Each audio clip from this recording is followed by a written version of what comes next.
17th question. Now preaching it with words of screaming notes. Screaming notes ಅಂದ್ರೆ ಕಿರುಚುವ ಒಂದು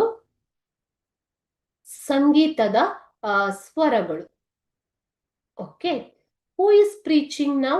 the jazz player is preaching. Preach ಅಂತಂದ್ರೆ ಮಕ್ಕಳೇ ಬೋಧನೆ. ಯಾರು ಬೋಧನೆ ಮಾಡ್ತಾ ಇರೋದು? Jazz player. What does it refer to? It refers to the black gospel of music. It ಅಂತಂದ್ರೇನು? ಬ್ಲ್ಯಾಕ್ ಗಾಸ್ಪೆಲ್ ಆಫ್ ಮ್ಯೂಸಿಕ್, ದೇವರ ಒಂದು ಸಂದೇಶ, ದೇವರ ಒಂದು ಸಂದೇಶದಂತಹ ಒಂದು ಸಂಗೀತ. Why was the preacher using words of screaming notes? Alto saxophone had loud sound. Alto saxophone had loud sound.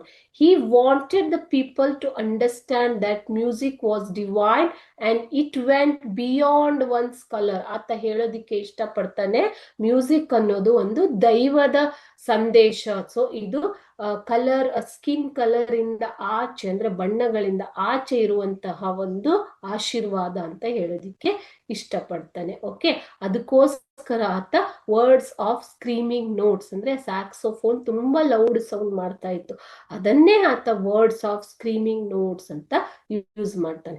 So ಇಲ್ಲಿ ಕವಿ ಒಂದು ಹೇಳ್ತೀನಿ, ಸ್ಕ್ರೀಮಿಂಗ್ ನೋಟ್ಸ್ ಅನ್ನೋದು ಪರ್ಸೋನಿಫಿಕೇಶನ್ ನ ಯೂಸ್ ಮಾಡಿದ್ದಾರೆ ಮಕ್ಕಳು. ಓಕೆ, ಪರ್ಸೋನಿಫಿಕೇಶನ್ ಅನ್ನುವಂತಹ ಫಿಗರ್ ಆಫ್ ಸ್ಪೀಚ್ ಅನ್ನ ಇಲ್ಲಿ ಯೂಸ್ ಮಾಡಿದ್ದಾರೆ. ಓಕೆ,